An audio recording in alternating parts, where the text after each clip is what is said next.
Vacation, Laurie Kilmartin. Wait, so you lost all that? We don't have all that? But I think we got the other part. I don't know what we have or don't We have got the right first part, and then we're going to jump to this. Well, It can't be replicated. I had hit record, and then Jackie's like, he's not recording. And I'm like, oh, shit. And then I turned off the record. Never I do that. did not say that. You can go back and listen to it because you were recording, and I did not say you weren't recording. But here's what you did miss, Jackie and Laurie fans. You missed Laurie going, I can't tell you how happy I am to just celebrate. You're just, I forget exactly. It would have been great. Yeah, I do too, okay? And it should have been recorded. Those words are gold. I picked the exact order, and I can't replicate it. Okay, Jackie? But I love how miserable you are in your current life. That's what I meant close to say. Approximation. That's what I meant to say. Well, I'm glad you found your words again. I'm so glad. I'm so happy for you.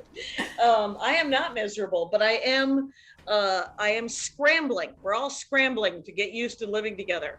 And, yes. And I was explaining that there's a lot of F-bombs in my own life. Yes. And luckily, my mother-in-law doesn't give a shit.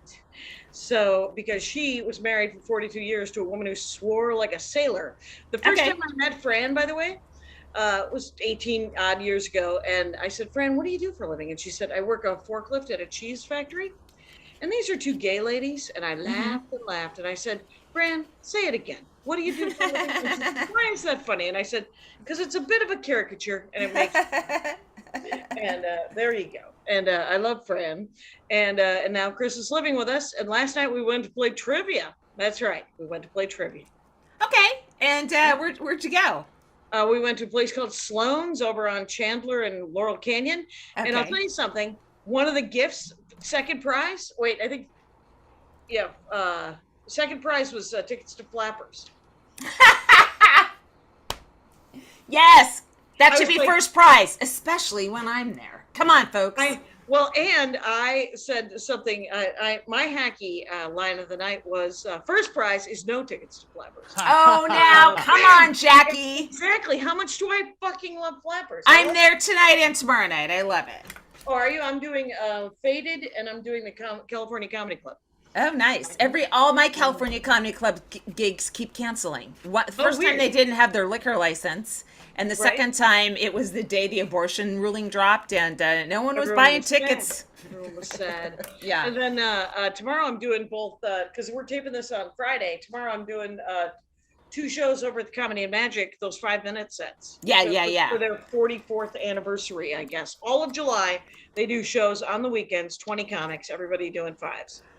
Yeah, I will, excuse me. I will organize that. I will excuse me. Are you tired? I am tired. I am. I'm very tired. I have a son who goes to a practice at 7:30 every morning in the summer. Oh, wow. And so I wake up around 6:30 because if I don't wake up around 6:30, then he won't get up at around 6:45. And if he doesn't get up at 6:45 and watch a half hour of anime, then he won't go to practice. So it is hard. Yeah. Yeah. That's how he wakes up. He likes to wake and bake to some anime. Yeah. Is that what I'm hearing? Yeah. What's your jam? What's your waking up schedule? What do you think? Twitter? It's a little bit of Twitter and coffee. Oh, it might be some doom scrolling. I forget about you. And here's what I do. I wake up, grab my phone, little Marvel Puzzle Quest. Shocking no one. Okay. 3, get to do a versus, and then Andy and I do a little parallel play like we're toddlers. Mm-hmm. And then I like to say to him, who's the required character today? And I believe today was the Human Torch. Anyway, it's a great story. How you doing? How was this week? How was your week? This week I was working on a writing project, and so I finished it this morning, and that was very all-encompassing. And then I met with somebody else who was like trying to kind of poke around and like ask about my life for potential story ideas, you know? Okay. And it's so weird because up until a couple years ago, my life was very crunched, right? And mostly because of my kid and his age and taking care of him. And now it's like I feel like a chest of toys that has been opened and just thrown all over the room. Like I'm not tightly compacted like I used to be. and I'm just all over the place. My kid barely needs me except to wake him up, other than that, he's like a self-sufficient person. And obviously my mom doesn't need me. Like, nobody needs me. This is just a weird time in my life, and I'm not used to it. But I also wasn't used to being needed so much, and I got used to that. So I guess I'll get used to this as well. Right. But long story longer, I was like, I don't know. My life is so different now. I don't even know how to describe it, compared to, like, say, 3 years ago. Right. Well, are they thinking about, because what I just did a dork for us that's going to come up on Tuesday, and the guy's dorkdom was Seinfeld, the TV show Seinfeld.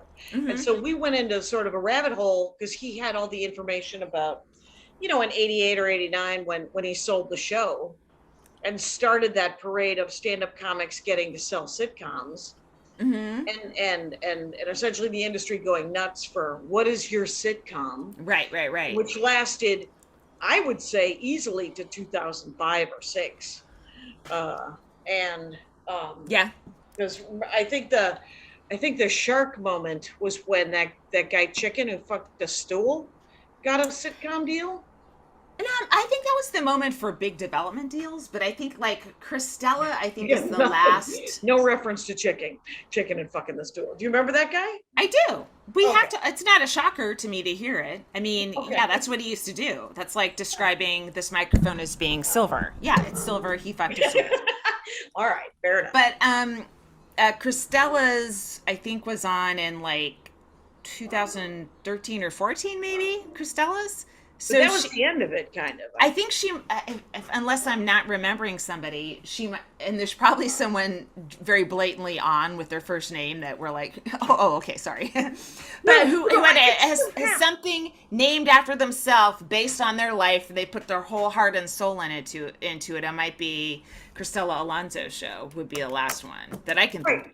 But there's also there's also like, it's still, I think it's still happening, but there was like a weird slew of it that made no sense. Like they gave it to, and it's not that these guys weren't funny comics. It's just like everybody thought that they were going to be Kevin James, right? Like, right. Remember it was Rocky Laporte got one, and damn, I just had his name. Anyway, but there were a bunch of dudes. I think a ton of guys that were dads got deals to basically be another Ray Romano, right? And a lot of it didn't. Most of it didn't happen. Most of it didn't happen, but it was a nice payday for the people that worked there. Sure, but I mean, if you look at like Amy Schumer has something called Life with Beth. It's on Hulu, and it's not based on her life. It's not called Amy or anything. It's but it's within her acting wheelhouse or her persona wheelhouse. Gina Yashere is. Oh, yes. Okay. Bob Hart's Abishola, right? Right. Yes. And it's not about her life, but it's not named Gina. No. Right. But it's awesome. And I think, yes. Did Janelle?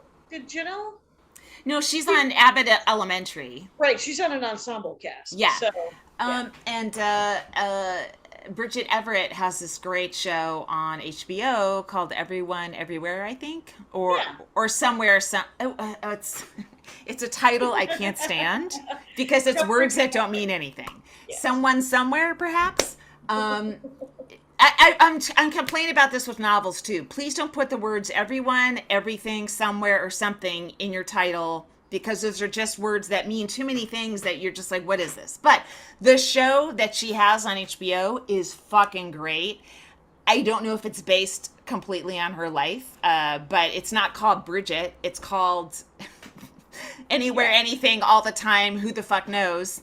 But it's really good. So I think maybe there's still a time where you can have inspiration from someone's life and not do it like a, basically a line by line. This happened to you. This will happen to your character who's also named you, etc. So there's some room there. I'm just saying it was really weird to be thinking about my life and thinking how different it feels right now when for years it felt the same.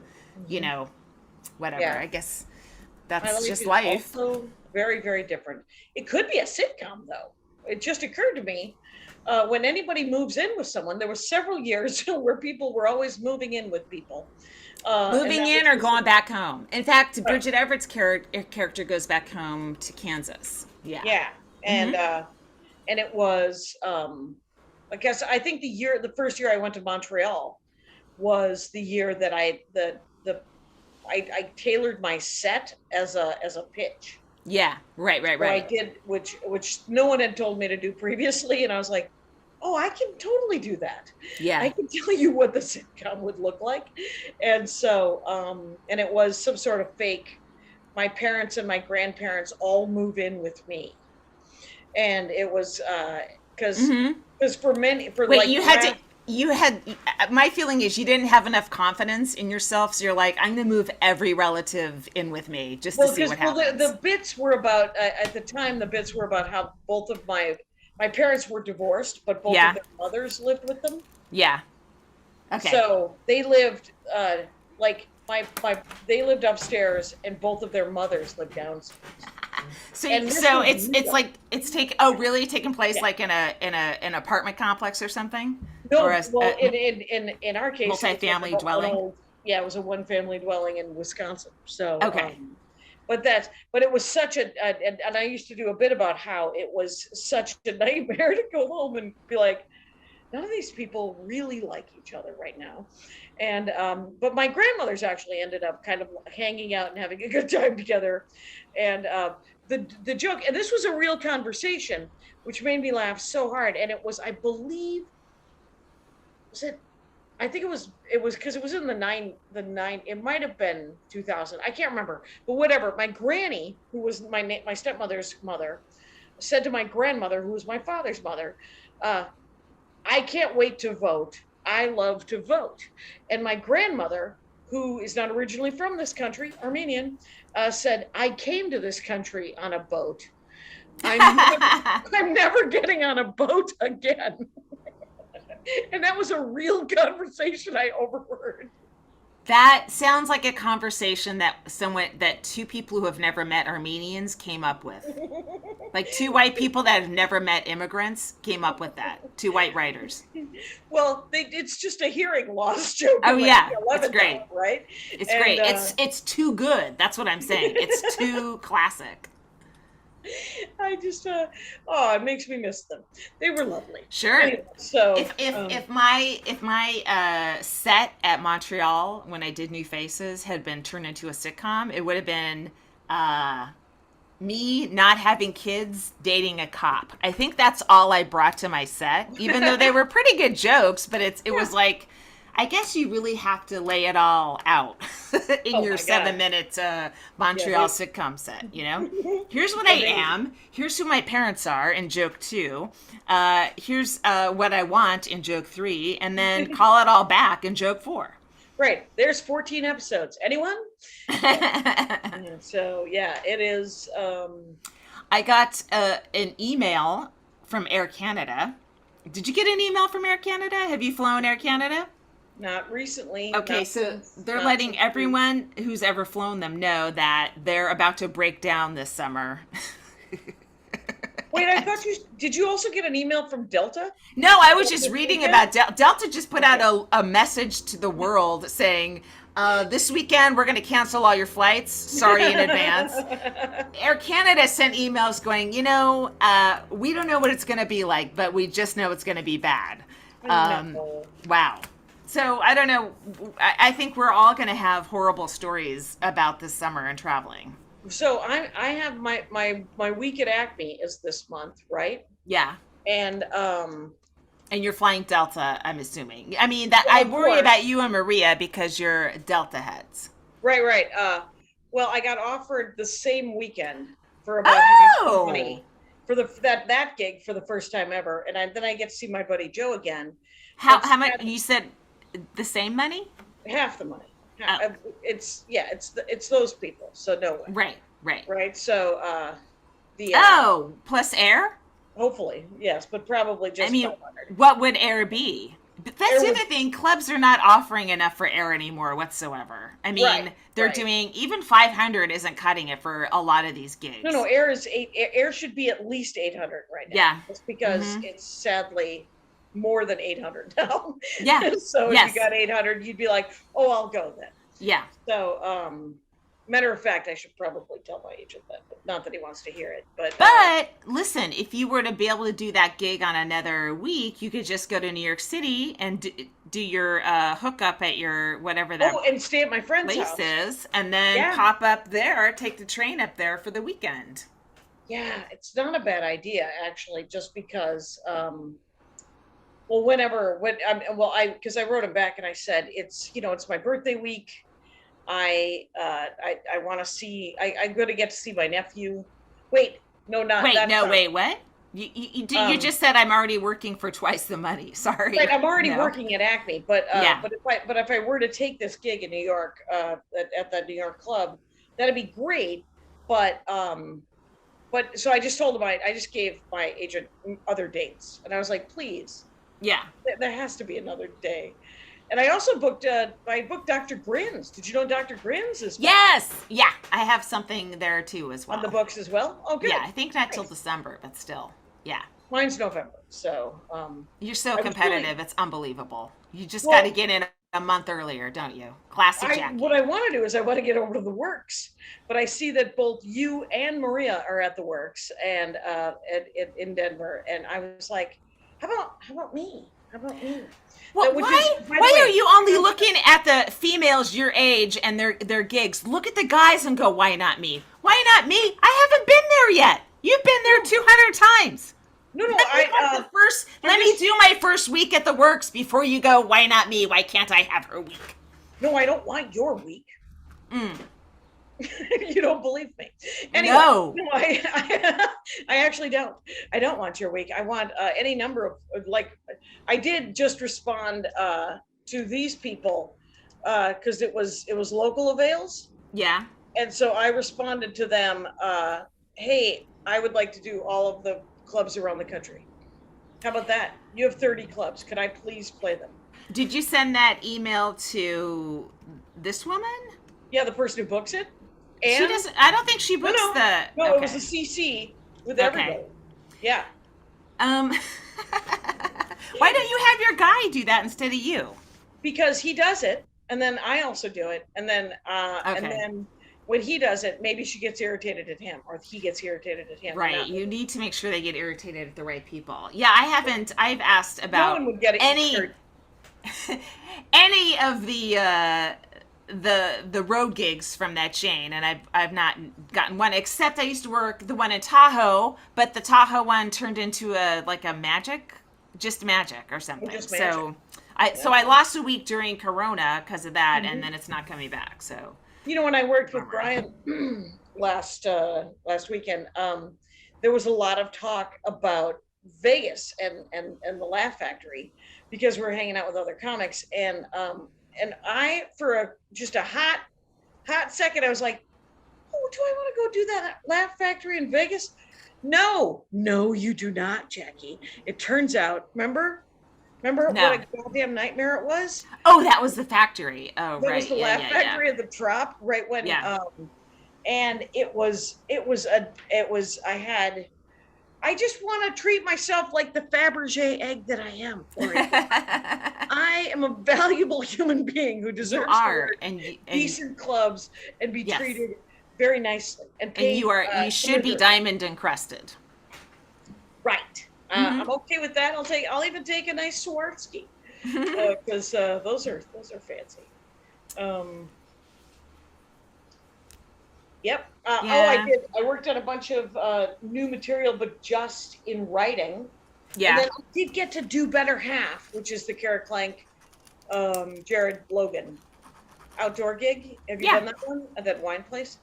And it was nice. It was with Mary Lynn and Francesca and some guy from Girls Gone Girlfriend.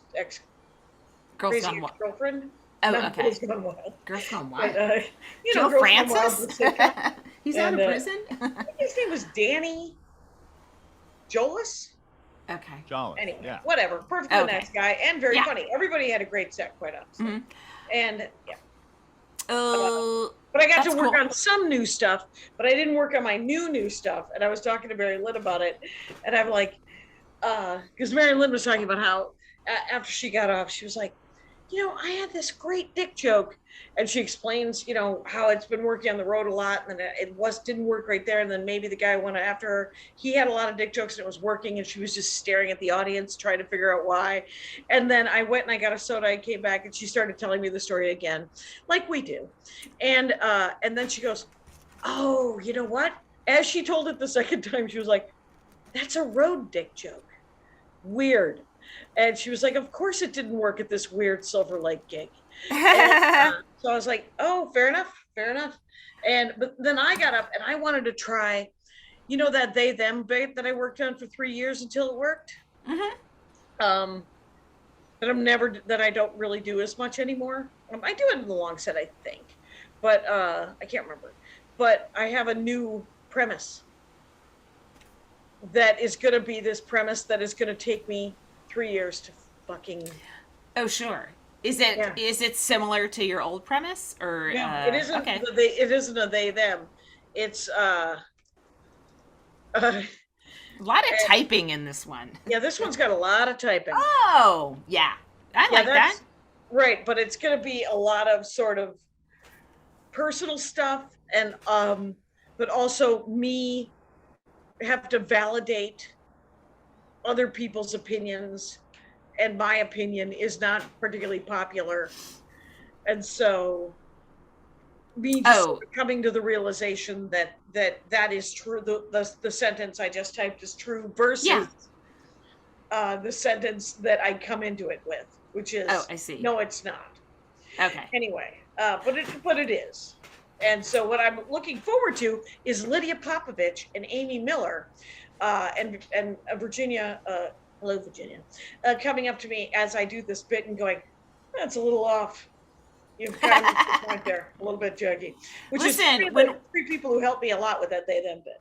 Oh, I see. Yeah, you're talking about sex, and those are three sexy comics who are coming up to tell you, "Hey, I'm not sure about that." Three sexy ladies who really know their own worth. Like they're just like, they're of that age of they know what all of, like, sometimes I don't know what the pronouns are, and sometimes I don't know what the right, like what the new attitude is towards a certain thing that on the whole I don't care about.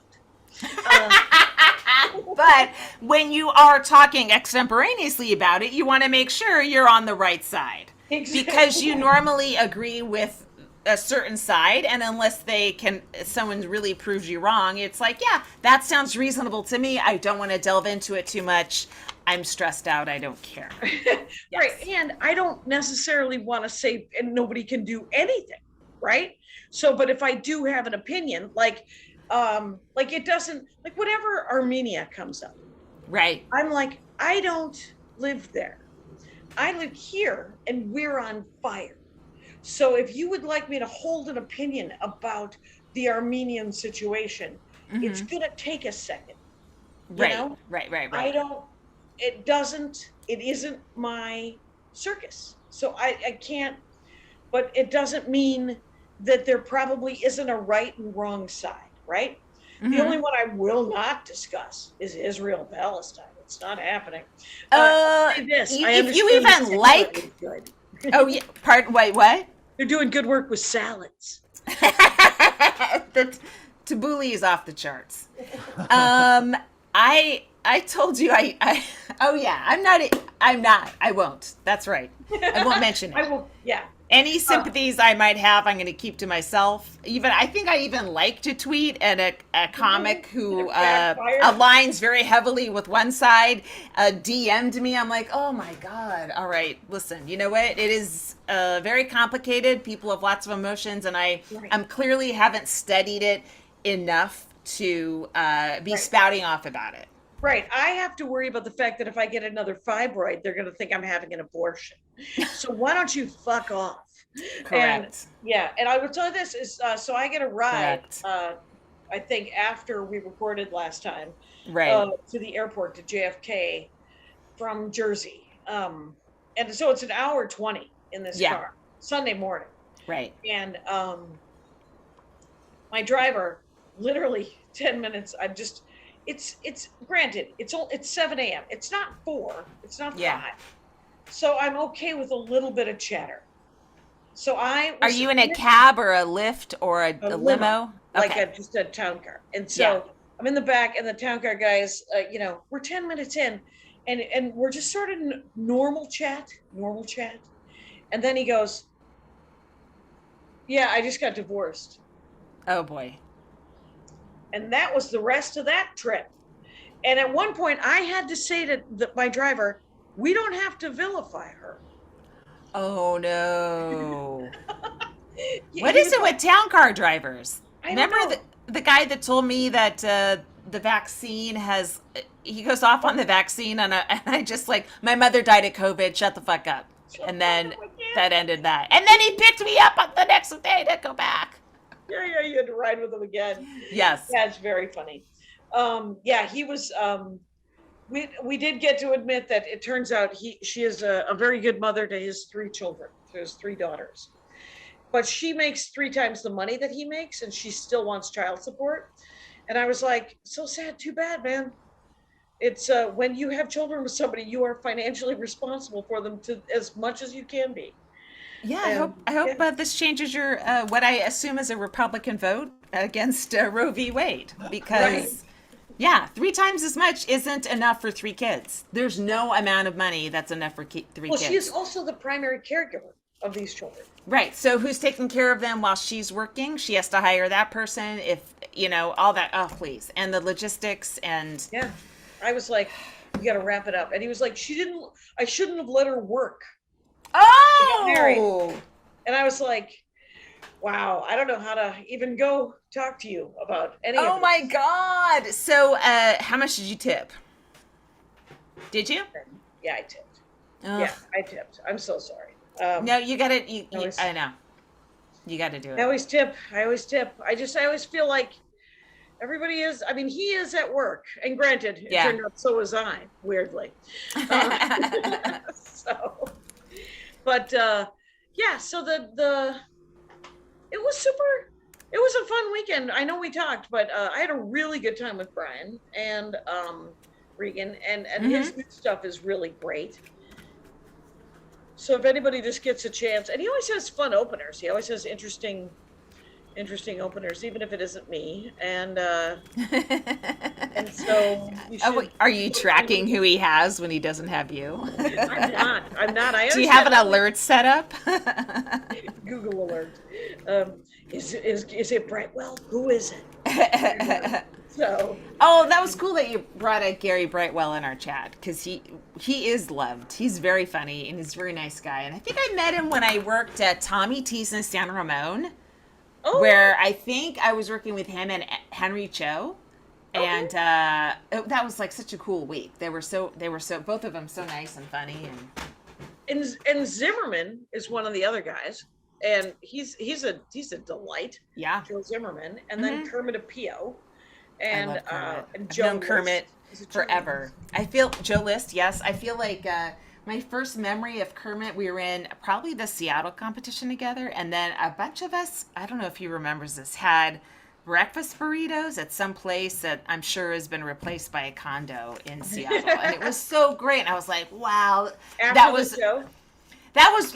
some morning, Okay. I But love that was one of those, for a time in the 90s, I was like, I could live in Portland or Seattle, and had I made the jump then, I would be worth millions. But I didn't. I just kept it in the back of my head and never actually acted on it. Right, but I will say that I love, to go back to the after dinner, the after gig, breakfast Yeah. is one of my favorite things. Yes. In all of life. Like the first time I met Baron Vaughn Mm-hmm. was in New York. He was doing some sketch. He was doing a sketch show with Liz Winstead, Mm-hmm. and we went out with, I think, his girlfriend and another comic for breakfast after the show. And that was the first time I met him, and he's such a great, just a good guy. Yeah, this week, it feels like, I mean, we're still doing comedy and trying to do everything, but like what the fuck is happening? And it's gonna get worse, and I don't know. I feel really bad for my kid and all kids right now, you know? Yeah. Let's take a break. Okay. Let's do comic of the week. That'll be charming. Yeah, that'll cheer us up. That'll cheer us up. And then I'll tell you about my other new bit that I haven't tried yet that I'm thinking of trying tonight. Yay. Okay. You brought her name up and I was like, oh yeah, I've heard about her forever. Yeah, East Coast, Boston. Mm-hmm. She is a cruise ship worker, as far as we can tell. I've been watching because we can't find her. Can't find her. The Boston comics that I was getting my balls busted from were talking about her, and Julie Barr, Julie, like Julie, and then Barr, Barr, and she's a cruise ship, and she's I think a little older than us, but it doesn't have Twitter. Get Twitter. Oh my God, get Twitter. Or Instagram. Instagram is very popular. It's hilarious how inaccessible she is. But Yeah, I've been hearing about her, like, you know, before, in the early 90s, whatever, you just hear about other comics from other places. And I'd always heard about Julie Barr, and I don't know why she never left Boston. Everyone has reasons why they don't move out. And I can't imagine being a female comic in Boston in the late 80s and how... Just sorry, dudes, horrific it must have been, you know? Oh my God, yes, yeah. Those guys were beating on each other emotionally, the other men. Oh, so awful, imagine awful. One of the most toxic scenes from everything I've heard. From what I've heard is from male comics who've escaped. Yeah. right? Dana Gould, etc. But and Marin talks about it too, but like I don't know, you know, where I came up in San Francisco, it was a lot better for women. Even though I was constantly on a bill with someone who was rumored to be wanted for rape in New York, I just knew, you know, I just wouldn't hang around him that much, you know, if he was on the lineup with me. You don't want to be alone but that's considered pretty good female comic treatment. So yeah, anyway, Julie Barr, the stuff I found on her manager's site was it was funny. It's like, oh, I want more. I want more. Somebody please take over her social media and put together the best of Julie Barr on a website or something so she can be enjoyed, because she's been doing comedy a long time and she's really, really good. I wonder how hilarious if she had like this 3 million followers on TikTok. It'd be really weird. It'd be really weird if she had that. It's okay. So the bit that I want to work on is about Bastille Day. Oh, yeah, and because it's coming, I genuinely feel like it's 2 days before my birthday. It is 2 days before your birthday. Your birthday's coming up, and but like an American Bastille Day. And so I was doing Joke Machine with Carmen Morales, and we were talking about, you know, these two big bits. And then I have a driving bit that everyone's going to love. And everyone did love, by the way, the other Jackie, night. I love how accessible you're getting. Everybody drives. I can't wait to hear it. Can't wait to hear it. Can't wait to hear about my weird driving bit. That I'm just happy to have something that everyone can love. I know. I do get tired of pushing a comedy wheelbarrow uphill trying to get people to pay attention to it. I do. Yeah, it is nice to every once in a while go, oh, this is an easy one. Everyone gets it. I don't have to work. Okay, fine. Yeah. I don't have to be Sisyphus with every goddamn premise, including that sentence. So, you instinctively, you're an asshole to the audience. You can't help but lord your education over them. I should close all of my sets with, I'm going to need a paper on this, 1,200 words on my desk on Monday. So, yeah. What are you working on? According to my son, the same old stuff I've been hearing for a long time. I've been bringing him to gigs where I can, just because he's kind of hanging out by himself in the summer, and bored out of his mind. And so every time I invite him to a comedy show, he goes willingly. So I'm like, oh, this guy is really bored. So, but he last night he was complaining that I do the same things all the time. I'm like, he goes, that polar bear thing. I'm like, look, I'm trying to find a new ending. So I got to do the whole thing to find the new ending. Well, I've been hearing it for years. That's how long it takes. Right. It turns out it's a drawing. When is the drawing done? When you decide it's done. Bingo. But he'll be like, I do mine in a half hour.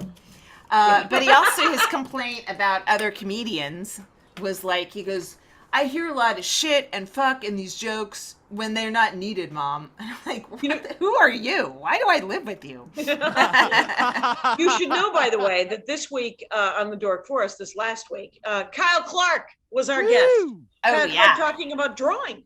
And I could not remember the name of that art thing that your son has, the drawing pad. The XP, I think, pen. Oh, okay. He's got like a full tablet setup. Cool. Yeah. I think he mostly uses his iPad, though. Oh, really? I'm all analog. Yeah. He might be, right. You know what? I don't know. I don't know how he uses things. So, yeah, but Kyle showed us some good books. I'm trying to get, cool. Kilmartin Son good. That's the goal. He's obsessed. That's cool. My son went to that site you recommended. Was it Line of Action, great. Kyle, Fantastic. or something like that? Yeah. Yeah. All right. So, crossover. Well, I was telling my son he should start watching Gaffigan, Bargatze, and Regan because they don't swear at all. Yeah. Well, he could. I couldn't think of any female comics, including myself. But you know what? We're mad. We women are mad, and we're gonna fucking swear on stage. Sorry. Karen Rontowski, Mary Mack. Oh, okay. Rontowski's amazing.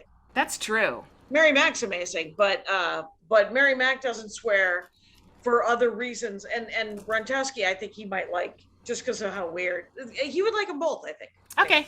All right. So find Julie Barr, young Kilmartin lad. And maybe if she's doing cruise ships, she's not swearing either. Yeah, but she wants to. That's the thing. I mean, that's some pent up anger, I'm sure. Sure. Did you so much fruit salad you can eat? What? Did you hear about that? There's a cruise ship that had a 60-person brawl because I think the dude found out his wife wanted to be in a threesome with another passenger. But then it turns out comedian Chris Cope was the comic on that cruise. I haven't heard any details, but I'm excited. Pertinent information is the comic that was working that week. Thank you very much. I always want to know who the comic was. Kristen Key was the comic on one of the first COVID cruises that came in that was where she had to be at sea for 6 weeks while they brought COVID patients off one by one. Johnson landed in Florida, got off the cruise ship, and they locked all the cruise ships down. Wow. Yeah, the Joko cruise. And yeah. But it was moments. They were all trapped together almost. Oh my God. But with the Joko cruise, that would have actually been kind of fun because then they could have played board games for another 5 weeks. And everyone could have worked on their material and their songs. Amy Mann, you would have got to be trapped on a cruise ship with Amy Mann working on material. Oh, I bet she would love that. She seems like she would love that. They would have all hated it so much, except for the Joko nerds, the Jokonauts. I forget what they call themselves.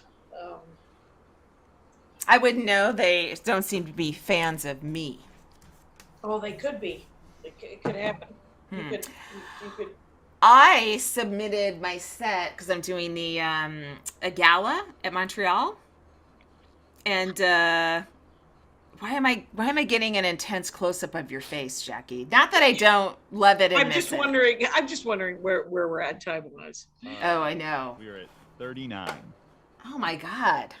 We did that much chit chat off mic up top? Okay, because it's 150. Guys, know in your heart there's 15 golden. No, I'm kidding. A lot of complaints. There is a lot of 4 golden main things, largely full of insults.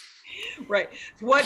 So, Laurie, gala, you're doing? Oh, okay. So yeah, I'm doing the gala, and so I submitted a set, and I'm like, they're not going to accept this because it's basically my women's rights chunk, which is some World War II chunk, then an abortion chunk, and then cis women, why we should love trans women. And I'm like, they're not taking this. So I gave them everything, and I was like, they'll cut it down or whatever, and they accepted the whole thing. Yeah, they did. Nice. Yeah, they did. So I'm psyched. We'll see. It's weird because when I was in Toronto, I was doing that chunk, and it worked fine, but it didn't work as well as it works in the States. I think because there's so much happening down here, people feel it a little bit more. But I imagine that Canada, and well, here's the thing: a JFL Toronto audience coming to a theater is very different from the Montreal audience, which is probably half American anyway, coming to a gala, right? And it's a little more of a party atmosphere, but it kind of felt like it was an older audience that wasn't totally aware of what was going on in the United States. I'm going to keep talking as if you're listening to me. And it's called acting, Jackie. Thank God I've studied with the greats. So I think a Montreal audience will be a little more listening and into it, and so yeah, it's true. It's good. That's gonna freaking destroy. That is I hope awesome. so. It feels like why James Corden picked the they them chunk, though, because they're just like, someone needs to talk about this shit. Let's put it on. Someone needs to not be anti this shit. Right. You know what I mean? Right. We need somebody saying something. I mean, it obviously should only be trans women. But if you know what I mean? But if trans women got to, but. And I'm sure, I hope I'm sure there's at least somebody at the galas or something will be. But anyway, yeah. So I was pleasantly surprised that they took it all. Yeah. Yeah, I'm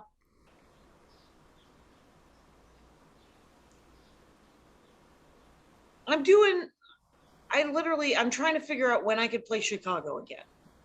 And it's going to be when this thing, I had a bad, let's vaguely talk about this. Talk as much as you can. I know the details, so whatever.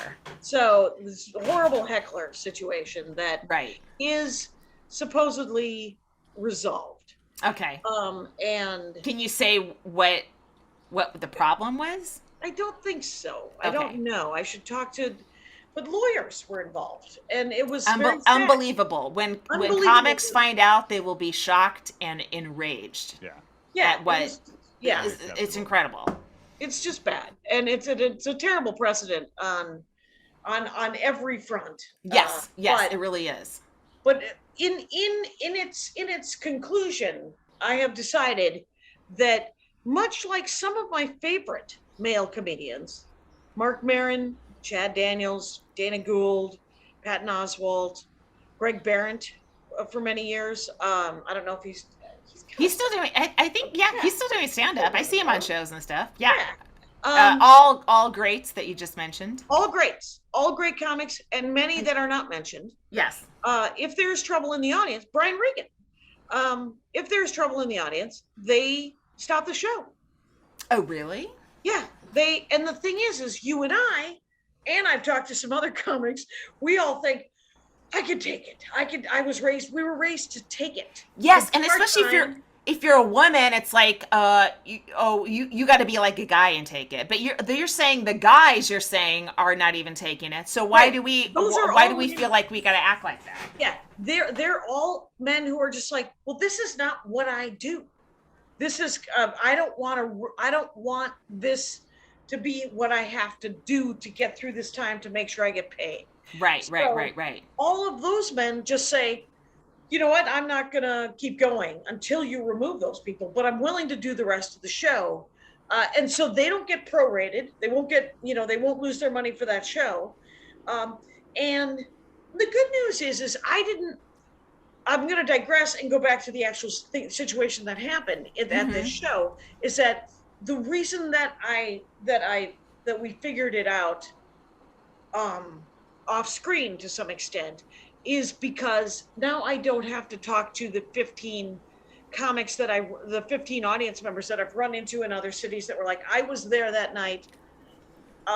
And I'm like, I don't want to have to get those people to have to do depositions and stuff like that. And Unbelievable. by the way, costs money. And even though Andy was like, you didn't do anything, I would rather spend all this money to prove that you didn't. And I was like, I would like it to be over. Right. Because so what I've decided is that, and I would encourage all comics, if you know that the show is going to be terrible, if the people in the audience who are in the audience remain, do not go up. There will be another 1,000. Oh, if the people that are being assholes, if they're not kicked out? Yeah. Take care of yourself and get the fuck off stage, right? Yeah, get off stage and don't go up. Don't go up if you can tell sort of from the get-go. Like if someone comes in decked head to toe in, Confederate flags and swastikas, you're like, and they sit somewhere near the front, don't do it. Don't set yourself up for failure. And if you lose that work, quite honestly, there'll be other work. I'm not worried that I'm not going to get to work that club anymore, because I'm not going to work that club. Remember when I came home from that club, right. I said I'm never working that club unless they pay me really well. And we were kidding about it, and it was true. But I don't want to, because they were never supportive of me from prior to the show to after the show. Well, during the show to after the show, to them being part of the problem of this giant shit show. So I recommend that you take care of yourself. And I have seen Chad Daniels go, well, I am just going to sit over. I'm going to put the mic back in the mic stand and sit over here on this stool until you remove them. Wow. And not talk until it happens. Yeah. Because what I did was I tried to deal with it in the moment, and there was a group of 35 people who were like, just ignore them. Just ignore the hecklers. Just ignore them.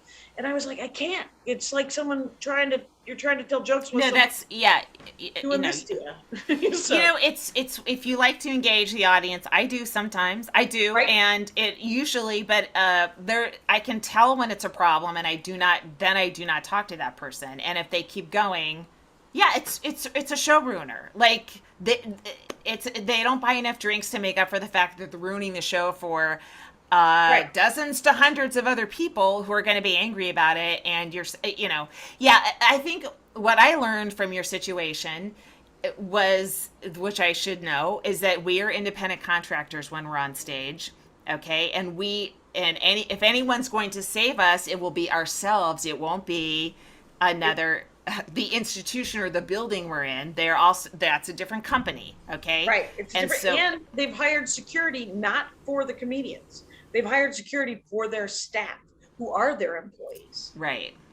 And that security and the best clubs extend that courtesy to the comedians, but many clubs do not. Yeah. Right. So, so you have to take care of yourself. It's a drag. And it's something that I've learned, that now I've learned that there's no amount of money that's going to be worth the amount of anxiety that I've gone through in the last year. Right, exactly. It was trouble. Yes. And I'm glad that it's almost over. And but I do want to do the Den. I do want to do Lincoln. I had already typed that. I was going to send it to you because I'm doing it in August. Yeah. That's right. August 13th, I think. And it's I'm so excited. Just one night, Saturday night, and I'm very excited to go to Chicago for a night. What's the catch?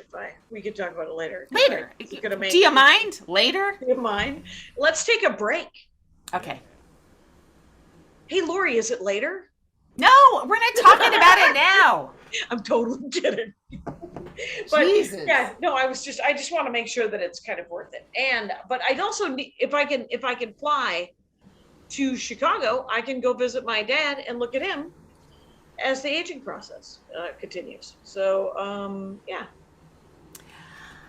Yeah. You never say that when you're booking gigs, right? That I'm going to go visit my dad? Or any family members, right? Because I believe that they think you have an emotional connection to a city or a town. They're going to lowball you a little bit because they know you're going to come out there anyway. Like, don't tell that other person you want to see your nephew or your buddy or something. Who fucking cares? You are a money-grubbing whore. You're there in their town for money only. Well, my agent, I think that's why my agent, because he said, I know you're on vacation that week, but do you want to go do this gig because your friend lives there?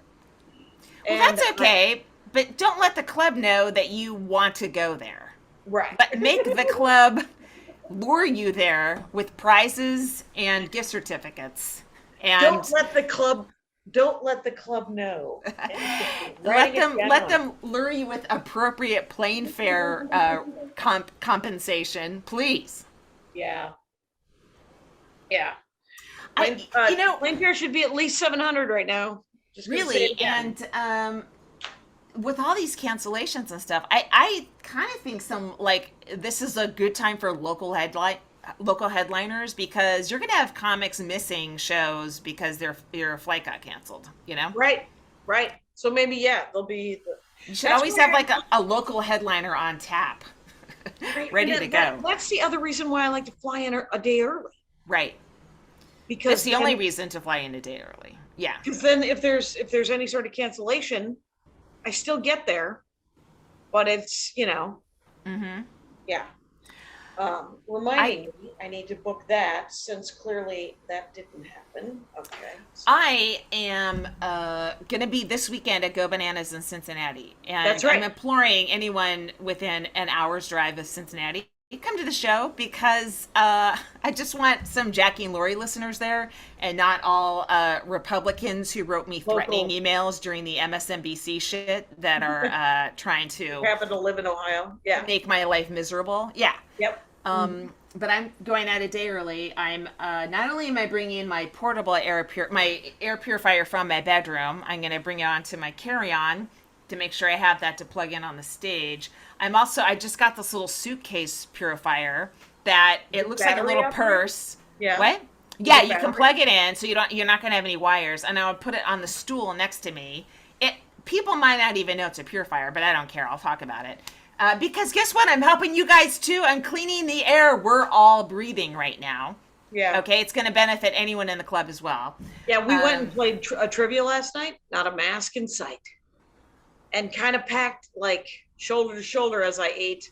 I believe I had a croque madame. I split a croque madame with my mother-in-law. A croque madame. I don't know what that is, but I am worried for you and your mother-in-law. Ham. It's grilled cheese with ham with a fried egg on top. It's honestly literally a heart attack. Yeah, it is. And if my mother were alive, I probably would be taking her to places where people aren't masking, just to see what happened.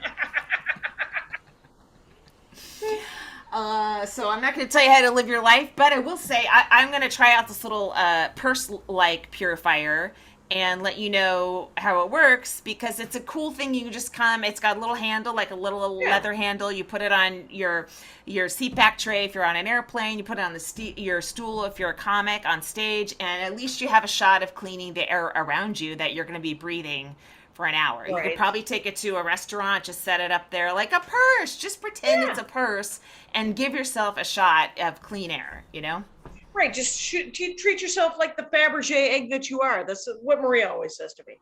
And then other than that, I just got a text from Laura House, who's coming over to pick up a green chef because they accidentally double shipped.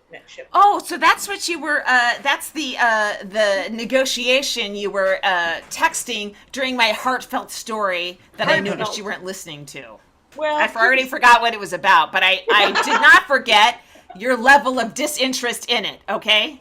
Let me just tell you that I had to re-up my, because Andy's podcast is called Video Games and Ethics, or Ethics and Video Games. Mm-hmm. I'm the best wife ever, whatever the hell it's called, but it's Ethics and Video Games. That's what it's called. They record also on Zoom, and they use the transcript so that it can be captioned. And you don't get the transcript unless you're at a level above pro. And so I had to re-up to fancy pants Zoom again. So I'm selling I'm selling you. If you're paying $150 for your Zoom account, come over to me and give me $150 for your Zoom. Oh, right. And you'll get it. You'll get the extra perks. One of which is Zoom takes your phone calls, and the other one is this transcript business, because I have 5 other licenses to sell. Oh, I see. Oh, wow. Okay. If anyone's still using Zoom and So the tail end of this podcast is you selling merch, but it's license extra Zoom licenses. and please, would anyone like to buy my Corolla? What? No, please don't. So Don't you just have one car? no, we have 2 cars now. Oh, my I mother-in-law see. brought her car. Oh, great. We now have 2 cars. Good. We're back. That's cool. You're back as a couple, as a family. Kyle, please, how We are at 55. once Jackie starts selling her car, we know the podcast is It does winding feel like we down. hit a wall. Yes. Right. Are you okay? So you're going to Cincinnati. I'm going to Cincinnati. Then the week after that, I will be in San Leandro, Northern California. I'm doing a gig for Brian Copeland. I have to be clean, like child clean, right, clean the for kid kids one. in the audience. That's right. And then the weekend after that, I'm at the Comedy Works in Denver. And then the week after that, I'm in Montreal. Jeez, Marie. And then the week after that, I'm doing a winery in Livermore. And then the week after that, I'm doing the Comedy Den in Chicago. And then I take a weekend off. And then I think I'm at Laughs in Seattle. So I do have income for the rest of the summer. I'm pretty excited. Wow. Been a pretty grim June, money-wise. Yeah. It's what it is, you know. And but I will say that the only gig I've got in July is Acme. I'm doing that the week of our birthday, I think. No, the week of my birthday. And then my August is bigger. It's I think my August has I think I'm Fort Collins and Boulder.